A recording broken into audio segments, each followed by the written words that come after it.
na kuhitaji unikinge. Pata chanjo ili tuendeleze maisha bora kwa ajili ya wapendao, nchi yetu na usoni wetu, kwa ajili yetu sisi sote. Pata chanjo. Kaa chonjo, kuhakikisha nchi yetu na uchumi wetu umestawi katika uwazi. Tusirudi nyuma.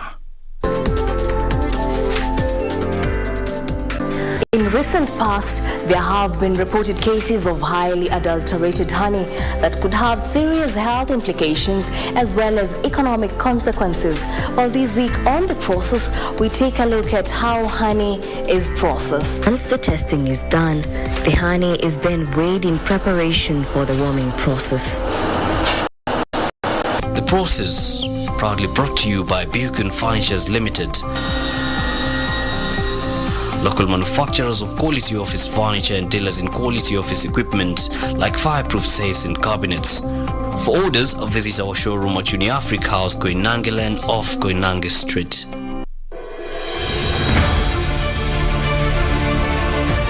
Serikali ya Rais Uhuru Kenyatta imetekeleza miradi mbalimbali kwenye sekta ya afya kuhakikisha Wakenya wanapata huduma bora za afya na kwa bei nafuu.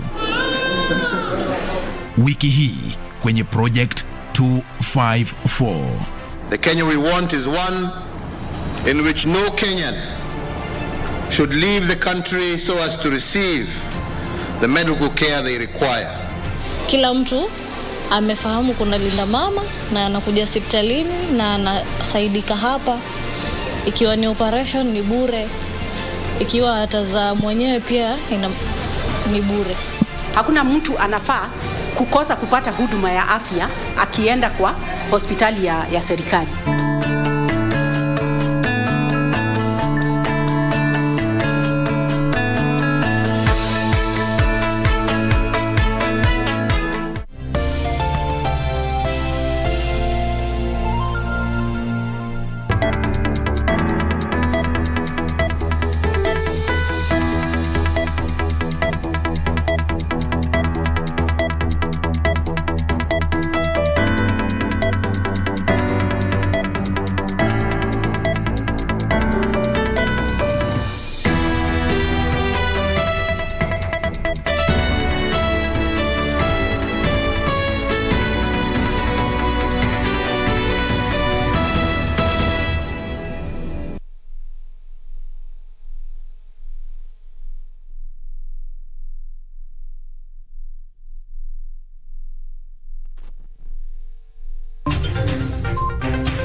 Good evening to you, and thank you for creating time to catch the latest right here on Prime Edition this Wednesday, the second day of the second month, the year 2022.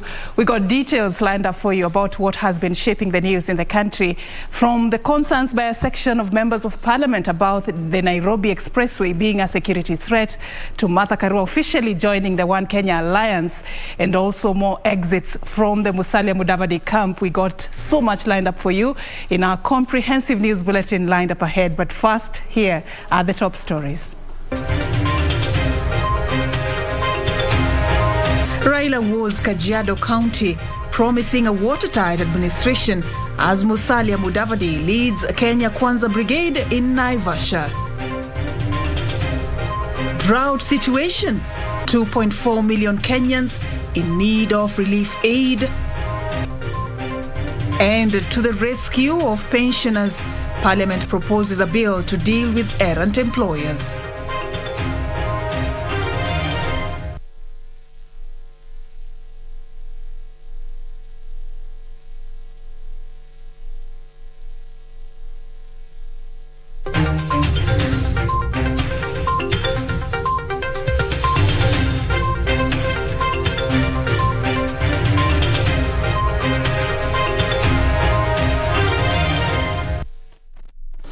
That and much more lined up for you in our comprehensive news bulletin. My name is Serfine Achieng. I'm doing this together with Lensa Odingo, our sign language interpreter. Later we'll be joined by Karen Kibet on the sports news, and we will also be getting into the world of business with Betty Kiptum. But now we get on to our top story. The One Kenya Alliance has incorporated Martha Karua of NARC Kenya after the exit of Musalia Mudavadi to join Deputy President William Ruto. Karua signed a deal with the three principals of the alliance, Kalonzo Musyoka, Gideon Moi and Cyrus Jirongo. The four say the instruments of the coalition agreement will now be deposited at the office of the Registrar of Political Parties on February 28th. The One Kenya Alliance has now roped in NARC Kenya after the exit of Musalia Mudavadi and Moses Wetangula. In an agreement signed Wednesday, the coalition that brings together Kalonzo Musyoka, Gideon Moi, Cyrus Jirongo and now Martha Karua formally to work together under the alliance ahead of the 9th August general elections. Speaking after signing the agreement, the leader said the instruments of the union will be officially deposited at the Registrar of Political Parties on 28th of this month. This is an affirmation of our commitment to standing firm together and focus on securing the lives of Kenyans.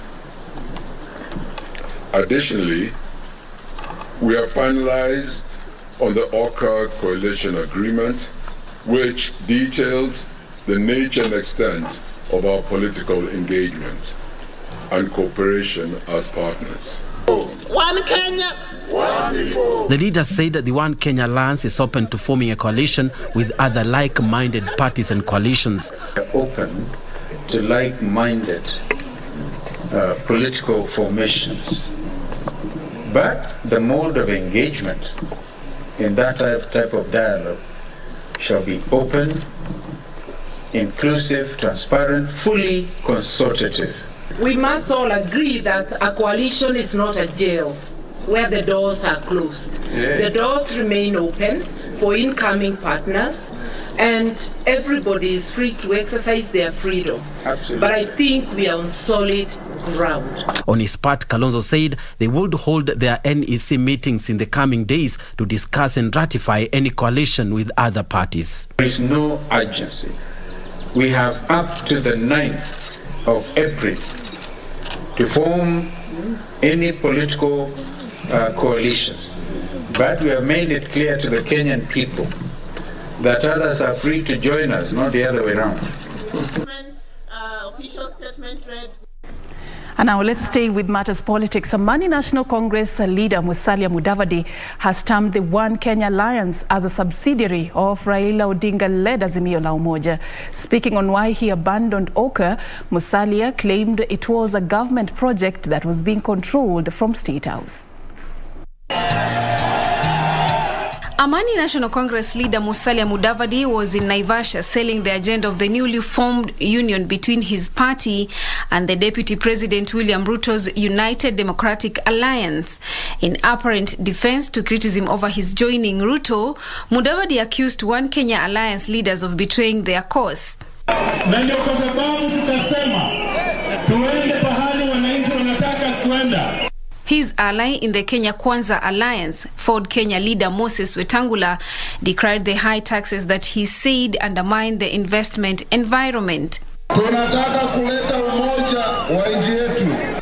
Leaders present challenged ODM leader Raila Odinga to accept defeat should he not win the presidential election in August. Sinijuzi akatuongoza tukatae matokeo ya Uhuru Muigai Kenyatta. Ni kweli? Mudavadi akiwa ndani, mimi nikiwa ndani, Kalonzo akiwa ndani, Weta akiwa ndani. Tutachunga yeye, ako na pension, tutaendesha kazi yake amebakisha. Lakini awachane na kitenda wili. For Prime Edition, I'm Zainab Said. Now moving on, Butere, Member of Parliament Tindi Mwale is the latest legislator to quit the Musalia Mudavadi camp and join the newly formed Democratic Action Party of Kenya. Mwale cited lack of direction in the Amani National Congress. The development comes as DAPK declared that it would support Raila Odinga and Azimio la Umoja in the August general election. Meanwhile, ANC youth from across the country came out to defend Musalia Mudavadi's move to join the Kenya Kwanza Alliance, saying he was at liberty to make any decision.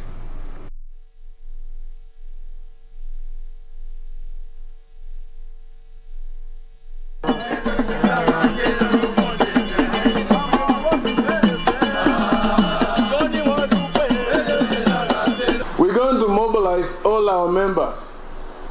We're going to put our resources and everything in our disposal to ensure that we campaign for Raila Amolo Odinga. Kwa sababu ukitaka mahindi imee mzuri unaweka mbolea. Si ukweli? Ukitaka miwa imee mzuri unaweka mbolea. Hata ukitaka kiongozi mzuri unampea maadili ya mbolea ya DAP. I'm glad that you created for us this party and now we are here na najua kwamba moving forward we'll be able to deliver. Sasa chui imetoa makucha. And I'm very happy that you are assembling an arsenal that will be able to deliver seats to DAP.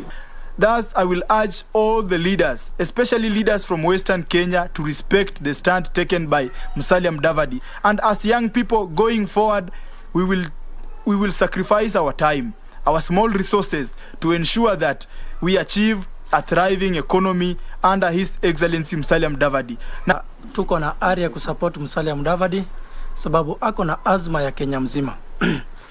Kama wafugaji tumeamua tuende njia moja ya usawa na uchumi bora, pesa mfukoni.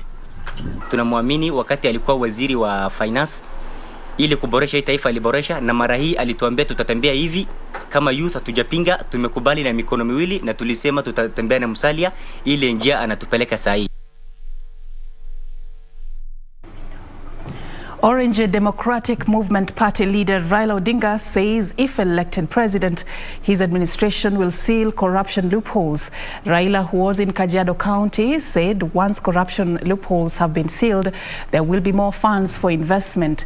He at the same time appealed to leaders to respect the institution of the presidency in the course of their campaigns. He also asked police not to harass innocent citizens, but instead protect their lives. The Azimio la Umoja movement was in Kajiado County, wooing locals ahead of the August 9th polls. ODM leader Raila Odinga promising a watertight government with no room for corruption. Mimi najua pale ambayo jamaa wanapenya naye kwa zina zetu, wanaingia pale na kuiba pesa zetu. Mtaziba hizo mianya zote. The ODM leader said corruption had robbed this nation of immense resources that can be used to turn around the economy and spur investment for job creation for the millions of unemployed youth. Ufisadi tutapigana naye kila mahali. Kuanzia chini mpaka kule juu kabisa. The ODM boss was however not kind to the police force, whom he accused of harassing innocent Kenyans, forgetting their real mandate of protecting lives and property. Haya yote tutakomesha ili vijana wetu waweze kufanya biashara yao kwa njia bila kukua harassed hata na askari. Askari kazi yao ni kulinda wananchi. Raila in the meantime promised to make livestock farming beneficial to residents of Kajiado County and play to make sure Amboseli National Park benefits them. Tutaangalia vile tunaweza kubadilisha hata ile hali ya ng'ombe yetu hapa, ili waweze hata kupata maziwa mengi ya kutosha, na wale ambao mpata athari kwa kupanda ya wanyama wapate vile vile ridhaa kutoka kwa serikali. Sio sawa sawa. Leaders who accompanied him, led by Kajiado Governor Joseph Olelenku, called on leaders to support the ODM boss in his quest to State House. Itakuwa ni tikiti moja ambayo ni tikiti la Azimio la Umoja ndio itasaidia baba. Hatutaki kesho baba asikuwe na governors wake. Timothy Kipnusu for Prime Edition. Let's move this forward. East Africa Legislative Assembly Member of Parliament Florence Jematia will spend the night in police custody of alleged incitement. Jematia was arrested in Nairobi after evading the police for 2 days. She was transferred to Baringo County. Jematia is reported to have threatened to mobilize funds to arm locals to defend themselves against bandits. Nancy Okware with that report. The Yala legislator was arrested in Nairobi by detectives after evading arrest for 2 days and was transferred to Kabarnet police station to record statement for making inflammatory remarks. The legislator was captured in a video that has gone viral, threatening to mobilize funds to arm locals in Baringo South who are facing incessant bandit attacks. Meanwhile, Migori County Assembly Speaker Boaz Okoth has been released on a 50,000 shilling police bond on health grounds for malicious damage of property. Okoth and 7 other suspects will be arraigned in court on Thursday. Alienda na watu 7 kwa hiyo ofisi ya finance officer na akaweza kuvunja hiyo ofisi akiwa anatoa files zingine akipeleka kwa ofisi yake. Wakati waliona officers aliweza kujifungia kwa ofisi, speaker alijifungia kwa ofisi yake, but alikuwa convinced, baadaye akafungua in the morning. According to Migori County Commander Mark Wanjala, police are awaiting a statement from the Assembly's finance officer whose office was broken into by the suspects. Investigation part inaendelea, hako kwa CID akiendelea kuandikiwa statement vile ndio tujue sababu gani alienda kuvunja ofisi, which is a crime. Nancy Okware, Prime Edition. Now to Parliament, the ruling Jubilee Party has dropped 6 chairpersons of the National Assembly committees perceived to be disloyal. Speaker Justin Muturi communicated the decision to drop the 6 members who are allied to the Deputy President's UDA party. Our parliamentary reporter Gichuki Washira has the details.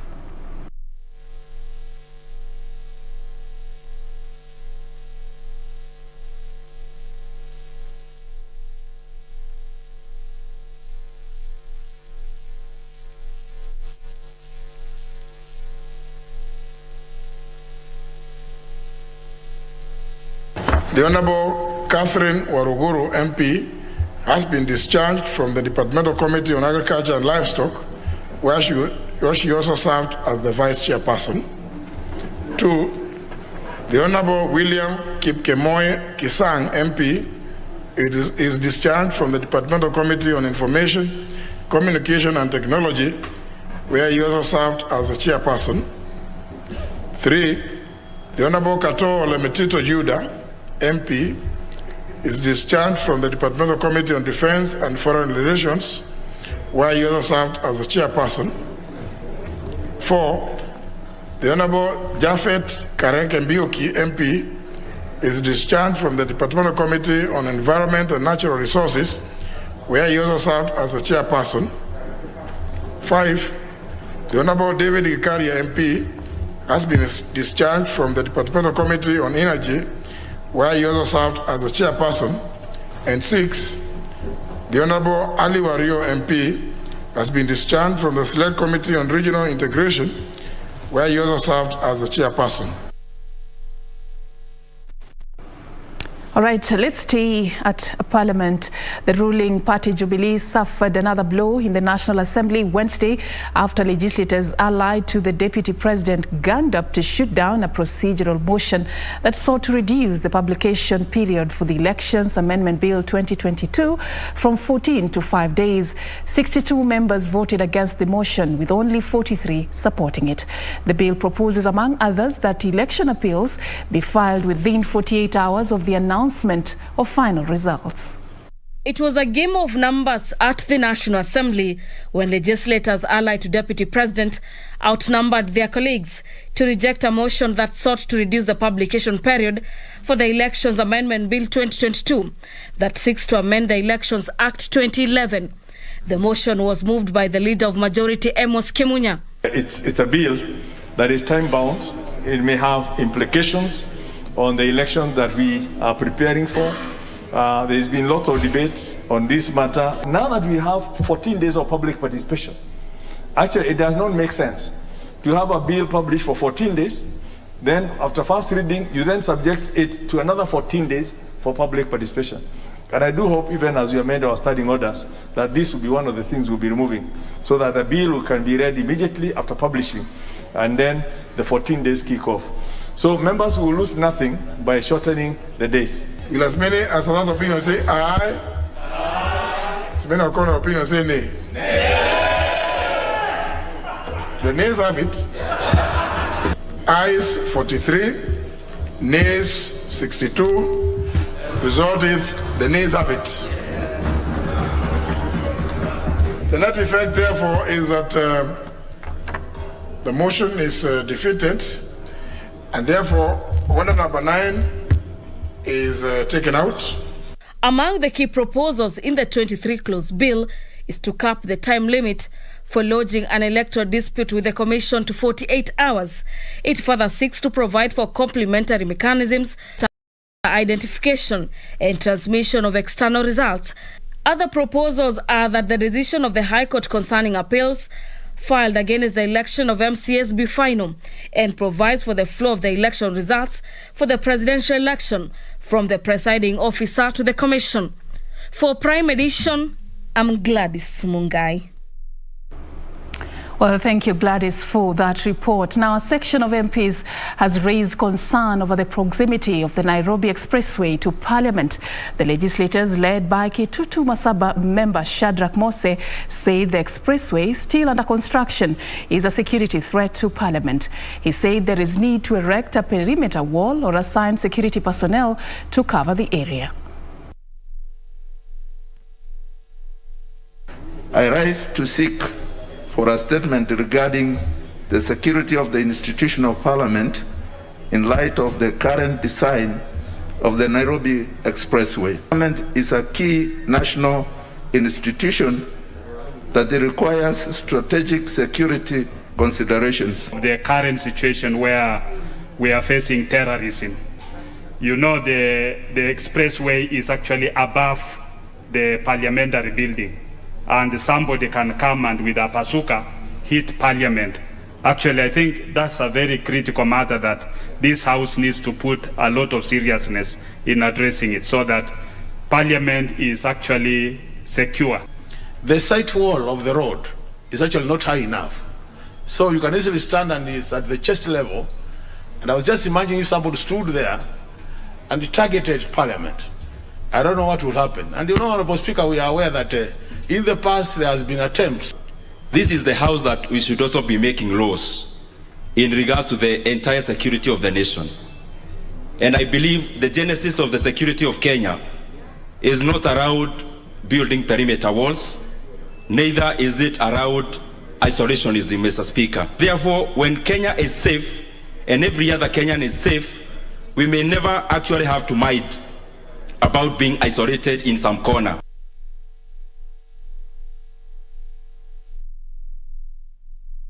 All right, away from the safety concerns by members of Parliament, let's focus on the government's drought mitigation efforts. And the government has now spent 12 billion shillings to mitigate the impact of drought across the country.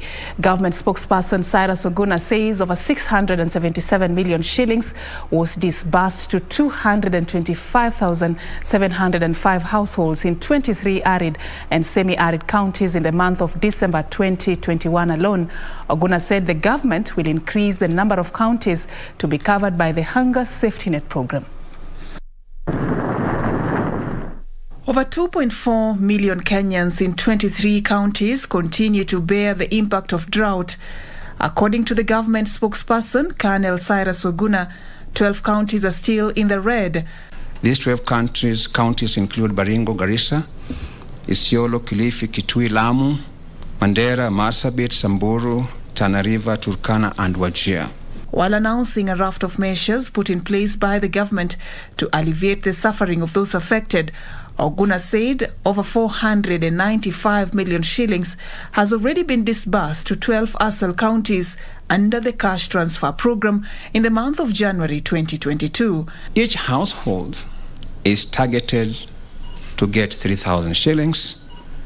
Now, if you do mathematics from that, 9th of December to the end of that month, the amount that the government released on cash transfer was 677,115,000. In the month of January, that ended 2 days ago, the government released 495,384,000. And this was given to 165,128 households. A total of 3.3 billion shillings was spent between the months of July and October 2021 to support about 415,000 households in Asal counties under the Inua Jamii program, with plans also underway to increase the number of counties included under the Hunger Safety Net program. The program currently benefits 100,000 households in the counties of Mandera, Marsabit, Turkana and Wajir. Because of the biting drought, discussions are to have these counties expanded so that we have more than 4 counties. But this is a traditional program that has always been there to help households in these 4 counties of Marsabit, Mandera, Turkana and Wajir, because of the realities of their socio-economic environment. If you go to the Asal region only, the government has been able to give out approximately 12 billion Kenya shillings. As a long-term solution, the government says it has come up with a strategic plan of reducing the impact of drought across the country.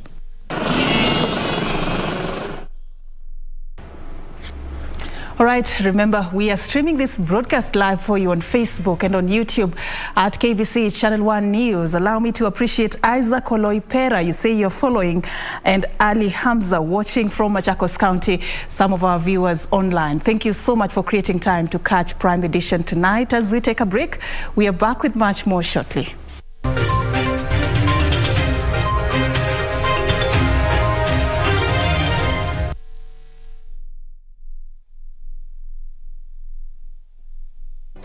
Do you have a news story to share with KBC? Get in touch swiftly on email news@kbc.co.ke or call 0723-892-654 or 0734-780-124. Beacon Furnitures Limited. We're local manufacturers of quality office furniture, dealers in quality office equipment like fireproof safes and cabinets. Our automated state-of-the-art factories at Henna House along Enterprise Road in Nairobi's industrial area. Our showroom is at Uniafric House, Koinange Lane off Koinange Street. We are passionate believers in locally manufactured goods. When you and I buy locally made furniture, we impact on the livelihoods of our brothers and sisters. For orders, visit our showroom at Uniafric House, Koinange Lane off Koinange Street. Beacon Furnitures Limited. Jenga Kenya, tupate ajira. Don't wanna say goodbye now. That is something I just can't do, won't do. So I'm gonna say, walk on the right, I rise. See, I'm hurting but not broken. And I wave down the right, wave to the left, that is so good to me. And I scream out, yeah, we could never make it without you. Me could never make it without you. Me coulda never make it without you. There's no lie, no other guy can feel me man love him woman in style. My man, so let him I'm a king. Everything when me give up to him. My man, put the jump to the bass and they know how to ride the rhythm. My man.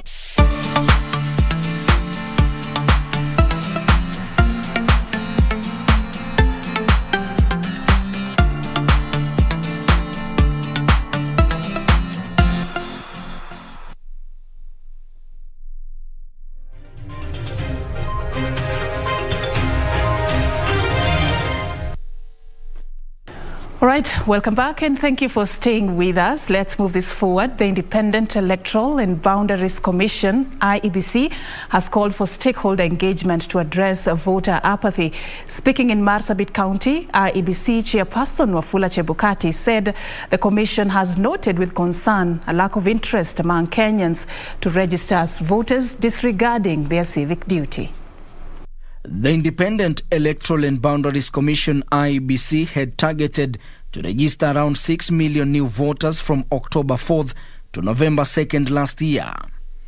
However, by the end of the period, the Commission managed to register only 1.4 million new voters, missing its target by 4.6 million. From the Commission side, we given everybody a chance to register.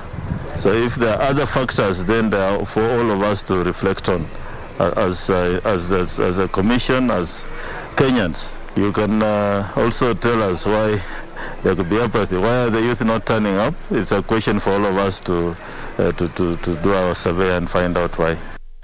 Phase 2 of the electoral body's registration drive has yet again recorded a low turnout since commencing on January 17, 2022. With only 5 days left to the end of the exercise, the electoral body is likely to miss its target to register 4.5 million new voters. By Monday this week, the electoral body had only managed a quarter of its proposed target by registering 548,000 new voters. It's a fairly low percent, and again we are appealing to the youth who have identity cards. Please turn out. There are how many days left for? 5 days left. Ensure that during this ECVR exercise, you take the opportunity to register so that you can be able to elect leaders of your choice. Speaking in Marsabit, IEBC Chairman Wafula Chebukati, however, said that notwithstanding, the Commission is committed to deliver free, fair and credible elections on 9th August. We shall not hesitate to deal with any cases where there's breach of the code of conduct by any aspirants and candidates.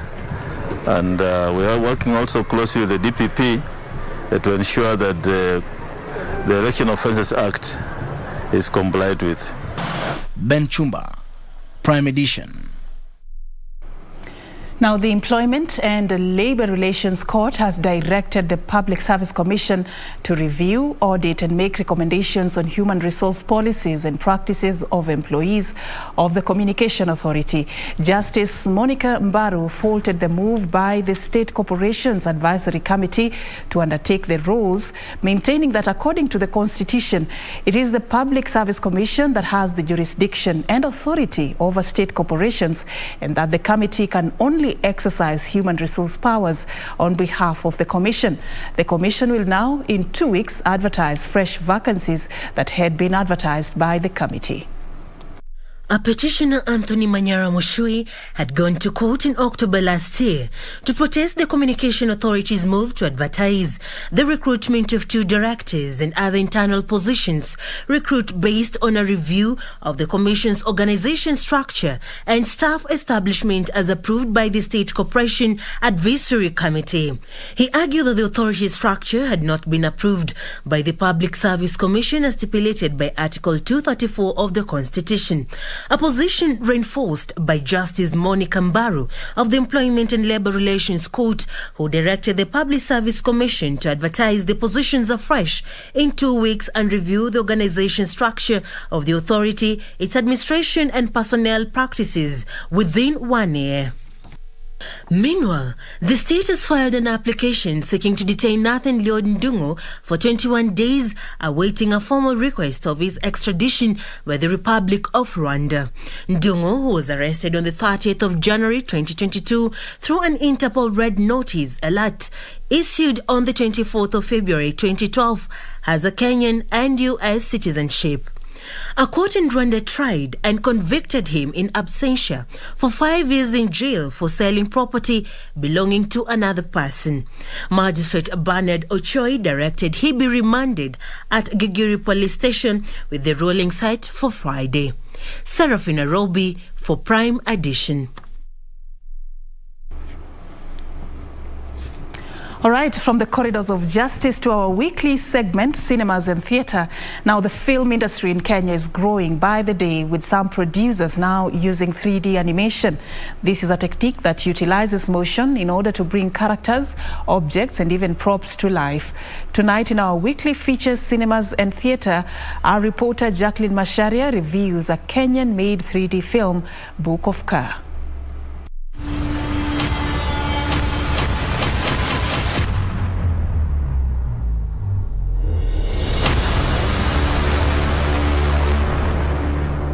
Book of Ka, a Kenyan 3D animated series, follows the timeline between the discovery of an ancient civilization and a first visit to Earth.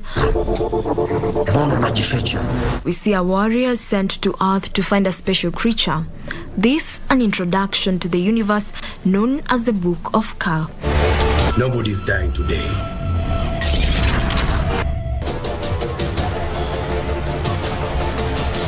It is a story about an excursion of an alien linked to ancient human civilization. With the use of Unreal Engine and varied 3D software to create 3D assets and stories, the film uses real-time collaboration workflows which allow for multiple artists to work on the same project simultaneously and earn from their work. The first episode was achieved in a period of 6 months. Technology has changed tremendously. We are using real-time a real-time setup, which is basically used for gaming most of the time. It's called Unreal Engine, but this allows even very few people to produce a really high quality product. Book of Ka has utilized voice-over actors such as Brenda Ngweso, who voices the character Dazia, the messenger, who plays a Nubian warrior, and Alfred Munyua, who voices the character Kasan, who plays an ancient powerful living creature living in the body of a man and is a remnant from the age of the dinosaurs, among other actors. Unlike what most people think, it's more so how you would act. It's just especially now if you're going to include motion capture, it's literally somebody acting like they would act in a normal set.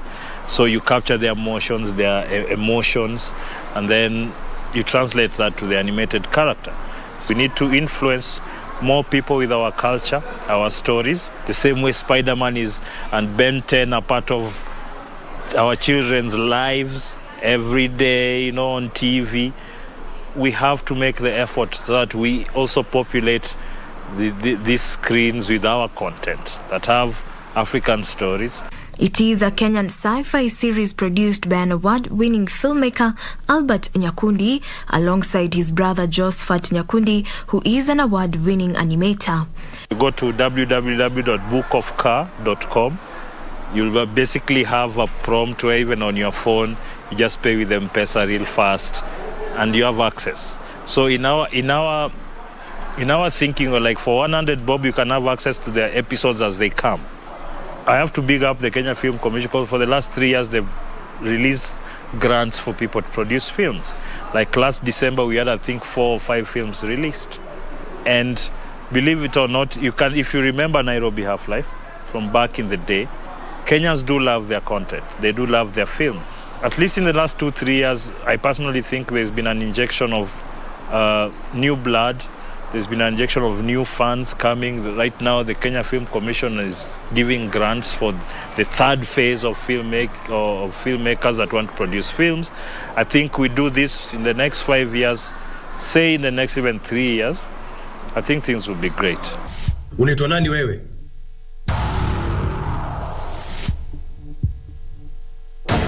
The series available at www.bookofka.com that seeks to encapsulate the cultures of Africa will leave you intrigued by the suspense till the very end.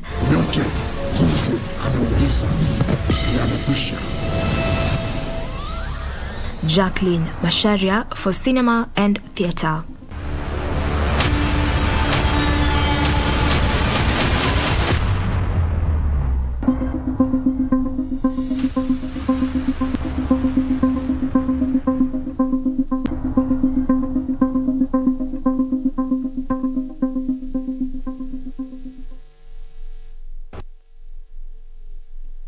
cinemas and theatre comes every Wednesday right here on Prime Edition in our effort to appreciate local talent.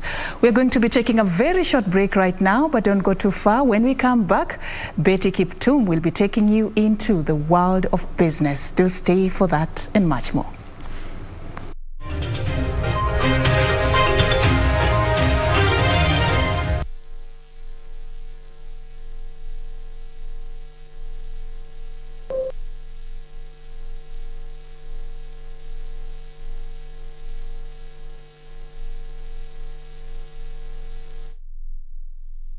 Ili kupata sikiza tune hii ya Bariki, mpiga simu bonyeza *811 *963#. Baraka zinapowaendea watu, Mungu ninakuomba umbariki huyu ambaye anapiga simu, umbariki na hata umuinue, umfungulie njia yake, aende ainuliwe na kuwe mtu ambaye ni wa kuinuliwa. Ninapoenda kuipokea, Mungu fika mbele yake.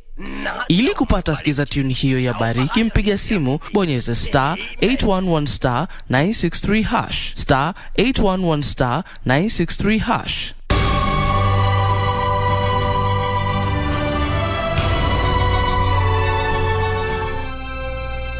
Taking Isaac to Moriah,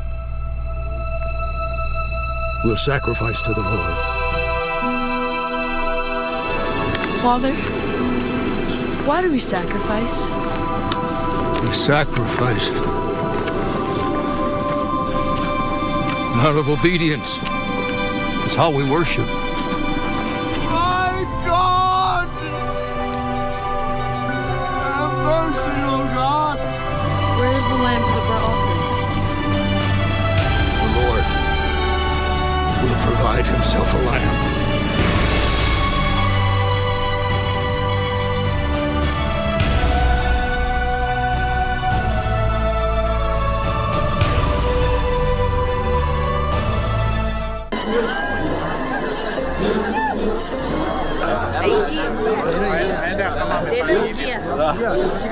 To culminate the Eunoto ceremony, every warrior must shave his long or short ochre-stained hair, which is done by the warrior's mother or the warrior's wife.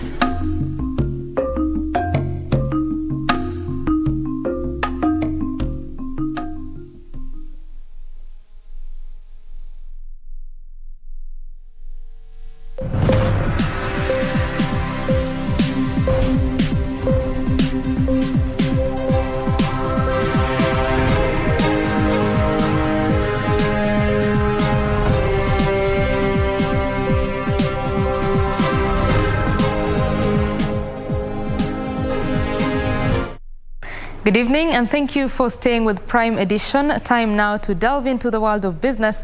My name is Betty Kiptum. Now we start off with some good news for employees as well as pensioners, where employers delaying disbursement of workers' pension packages will be required to pay monthly interest on the principal amount if the Pensions Amendment Bill 2020 is enacted into law in its current form. Members of the National Assembly say that pension should be paid within 3 months after a worker retires.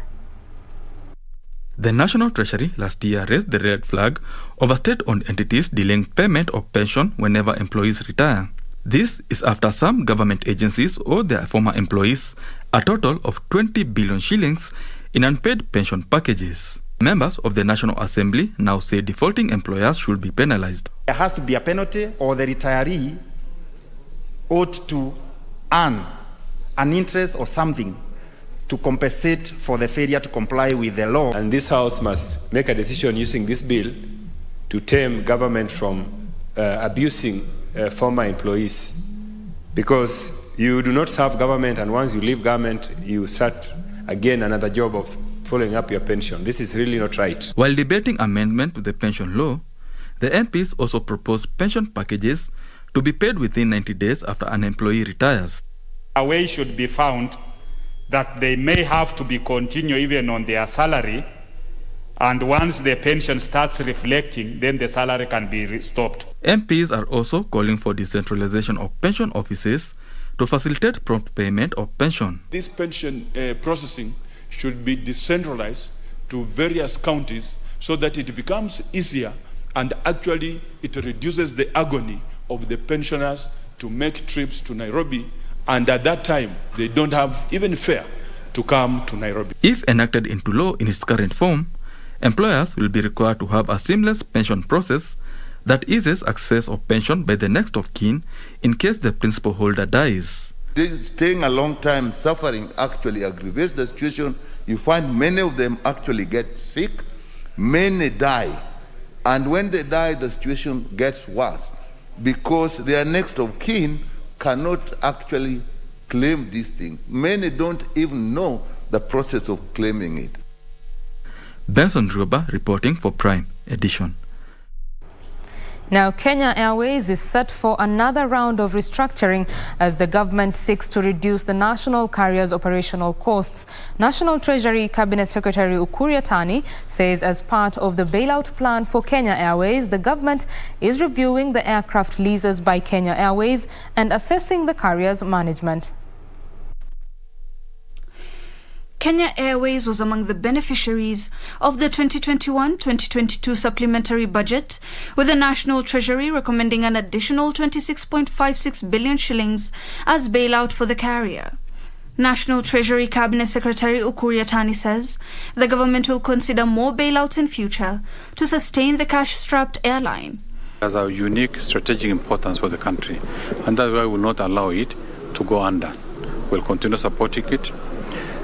But we are now undertaking massive reforms by looking at, what, in addition to business environment, what are the other areas that is ailing the KQ. However, the bailouts to Kenya Airways will be conditional on the government carrying out reforms in the airline's operations in efforts to keep the carrier in the air. Restructuring of the airline's workforce are some of the key reforms that the National Treasury has lined up.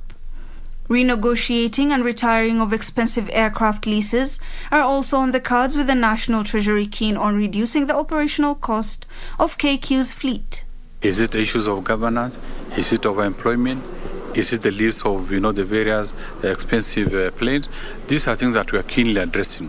But as we do this, we are also supporting them not to go under by giving them substantial resources to restructure and back on the feet. Yatani was speaking during the launch of the fourth medium-term plan for the Kenya Vision 2030, where he called for strengthening of the public-private partnership to implement and realize the plan. A business enabling environment, and so this for us is just not another exercise, but we take it very, very seriously because it has impacts in our lives as business, but in the lives of the economy. And we are a private sector-led economy, and so for that reason, that's why we participate in this. The framework will provide key macroeconomic targets for the plan period. It will also identify various structural, statistical, and tax reform that will be undertaken to support implementation of the fourth FDP. A synergy is required between development partners, the private sector and the government. However, we are coming from a phase that was pockmarked by the ravages of COVID-19. So what are the prospects? Reporting from KICC for Prime Edition, my name is Ibak Said. Thank you, Hibak Said, for that report. Now, the Commission on Revenue Allocation is calling on county governments to tap financing instruments availed by the capital markets to diversify their revenue streams. Commission on Revenue Allocation Vice Chair Humphrey Watanga says 6 county governments are currently at an advanced stage of floating infrastructure bonds to finance development in their devolved units. County government was the first devolved unit to explore bonds as a financial model. Last year, the devolved unit announced plans to float a 1.16 billion shillings infrastructure bond borrowed for 7 years. The bond was to finance improvements in urban and water infrastructure. 5 more counties such as Kisumu, Bungoma and Makueni are also at an advanced plan to float bonds to raise cash to finance development projects. And once they get an investable rating, then they can put together a product that would allow Kenyans us to avail funding to them through a bond structure.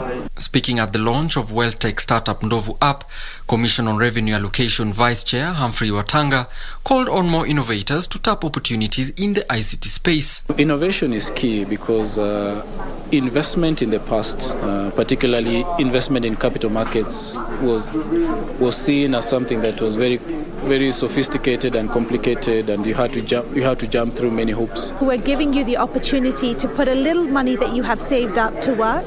We really believe in supporting the local ecosystem. That means investing in Kenya because this is our country. However, financial market knowledge continues being a challenge, as most Kenyans are not aware of options available to them due to a low awareness level. Educate our populace, our fellow Kenyan citizens, about finances, how to manage them, number one, how to balance their personal books, and then generate revenue. Platforms like Ndovu are expected to play a key role in financial inclusion by opening up the previously gated financial markets to all, demystifying investments, and by breaking down financial jargon with an easy-to-use platform.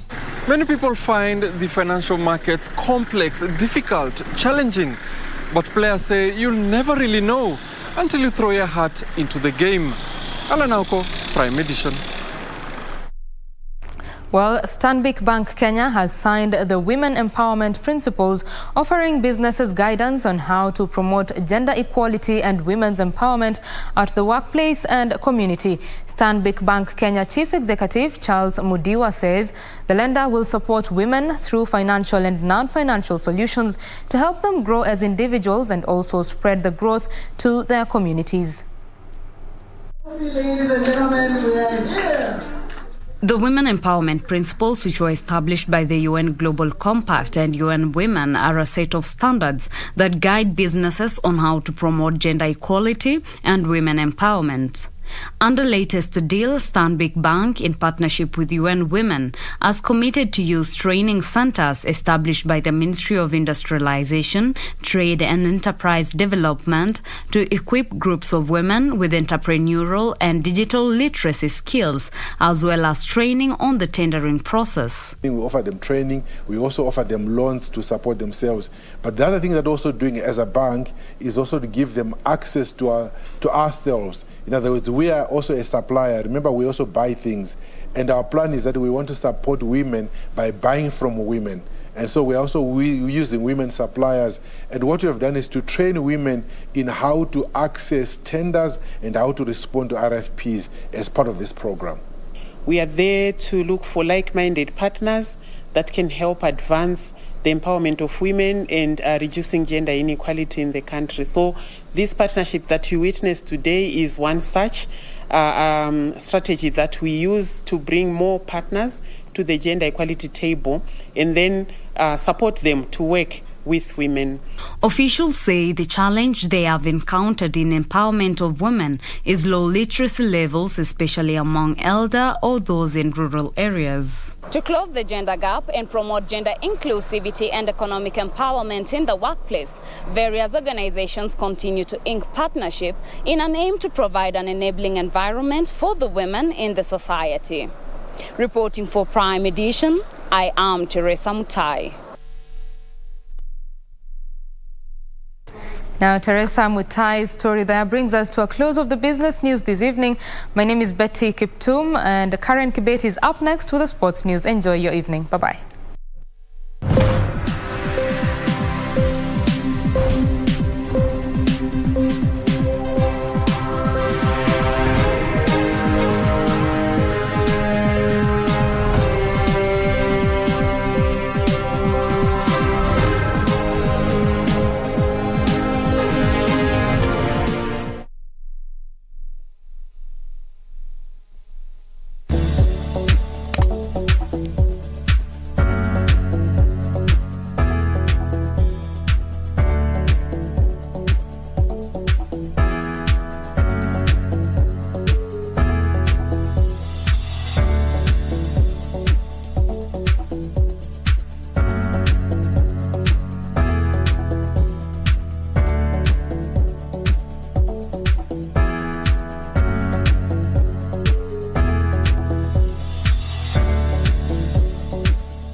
hata kuniona. Nitamshawishi vipi arudi nyumbani? Kwani makosa kuiva? Na kiburi pia unacho. Niko nataka kujiua au kuhatarisha maisha yangu. Ningefanya wakati ule Kate alikuwa akihangaisha watoto wako. Wacha niwapishe mwongee. Stop stressing yourself about the bill. No. I also need time.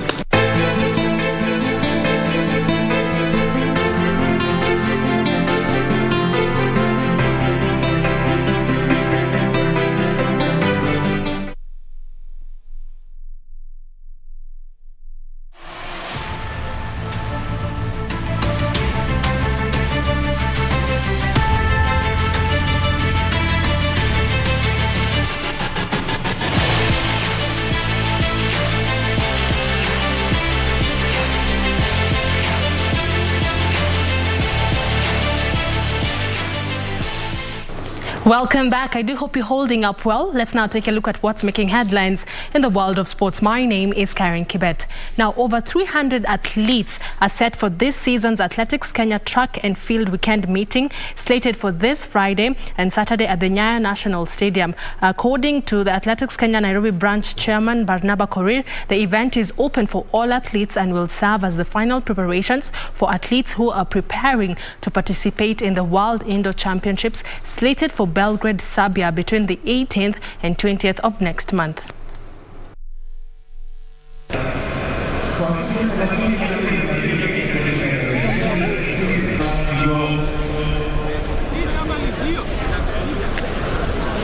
This is an opportune moment for all the athletes to test themselves and see how far they have come, especially during the corona period.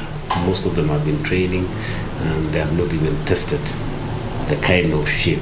We are at the last stages of preparation. In fact, now the meeting is ongoing with the security members of Athletics Kenya Nairobi region, preparation for the event. It was scheduled for one-day meet, but then we realized that it is important for them to have at least 2 days so that those athletes who run a long distance can have a chance to compete in the finals. So we have done that. We're also inviting the field events athletes and the sprints and of course the relays so that they can start testing themselves. The inaugural Mombasa Run will take place this weekend. The event will be held to celebrate the city and its people. Upon successful submission of their run, including the route, distance, estimated time, and a vibrant picture of their run view, registrants also will receive medals. Coastal Strip has been famed for its tourism attractions. Historic sites, the beaches and forests attract visitors all year round. To celebrate these attractions and enhance the conservation message, the Mombasa Run has been organized to run on the 5th and 6th of this month. The event, which is not competitive, will take place at the Mamangina waterfront, Nyali Beach, Pirates Beach, among other popular public sites. It is only sports that cut across all societies and communities without bias to religion or gender or what have you. And the most interesting bit about Shanzu Duathlon is that we have participants across all age sets and we are a family of champions. In fact, we have some members of the group who have represented the country in various events. The public has been invited to mingle and promote a healthy lifestyle. All registrants will get an e-certificate. Upon successful submission of their run, including the route, distance, estimated time, and a vibrant picture of their run view, registrants also receive a medal. Thank you, Bailey, for that report. Moving on, Tennis Kenya Chairman James Kenani has pleaded with the government to fast-track completion of the public tennis training center at the Kasarani Stadium, which was launched in 2018 in a bid to nurture talent within the country. In 2018, the government, in conjunction with the Africa Tennis Confederation, announced the construction of the center worth 700 million Kenya shillings. The center was meant to host the International Tennis Federation Training Center for Africa. I've been crying and I'm continuing to cry every now and again, and every opportunity that I have for public courts in Kenya. If our Kasarani National Sports Center were there, because ITF supported us. They said they will help us put it up. GOK agreed they would put it up. But perhaps because of COVID, things went slow. If that center were up, the Center of Excellence for the Africa region, which was here, based in Nairobi, from which Angie and Rogoi were working. I mean, she was training, he was the one training, among others. We would develop a crop of players who are world class, just like Angie.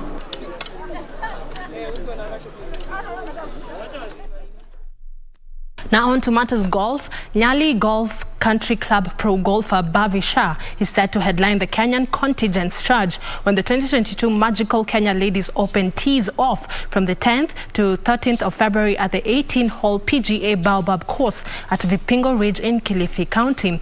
Bhavi, who will be returning to the tournament having taken part in the event's debut season in 2019, will be flying the Kenyan flag alongside 4 amateurs: Naomi Wafula, Mercy Nyanchama, Chanel Wangari and Faith Chemutai. Naomi finished the event as the highest-ranked Kenyan in 2019, having carded a total of 13 over par 157 after 36 holes to finish tied in 87th.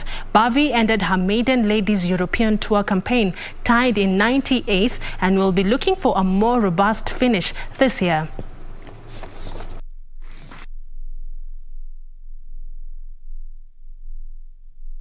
Senegal will face Burkina Faso tonight in the first semi-final match of the Africa Cup of Nations in Cameroon.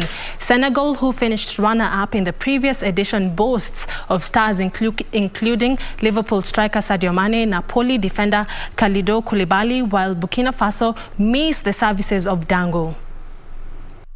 In 2017, Burkina Faso could continue their upward trajectory and further consolidate their place towards the top of the African game by beating a team who, despite their riches in talent, have never lifted the Nations Cup.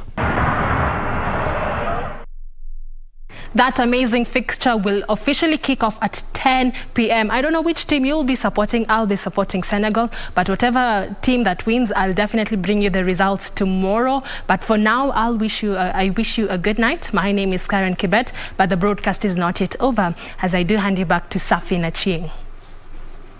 All right. Thank you so much, Karen Kibet, for the sports news, and all the best with your support of Senegal. They're looking forward to that report tomorrow. It's now time for us to leave you in the capable hands of Junior Dread and DJ Stano after that sports news. How about we end this Wednesday with some good reggae music? They'll be coming up shortly with The Rave, something to look forward to. You can see there DJ Stano already in studio getting ready for you. So do stay, just be on standby, don't go anywhere. But from us, the news team, my name is Serfine Achieng Oma, and our sign language interpreter has been Len Saudingo. Thank you so much on behalf of the entire crew for catching the latest on Prime Edition tonight. Have a good night and God bless.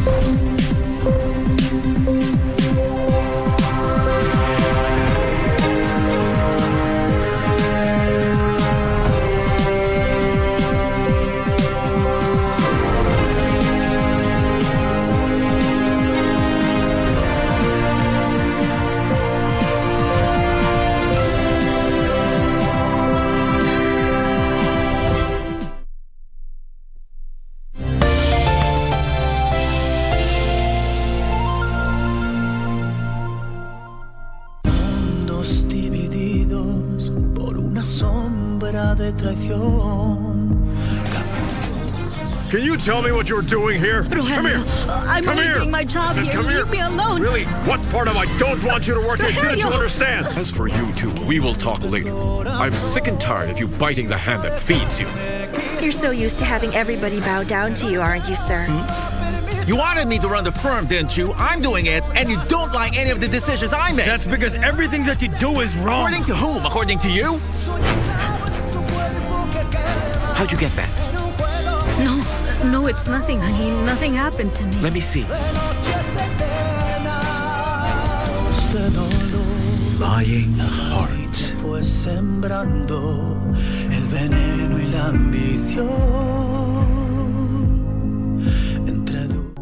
Yo y tan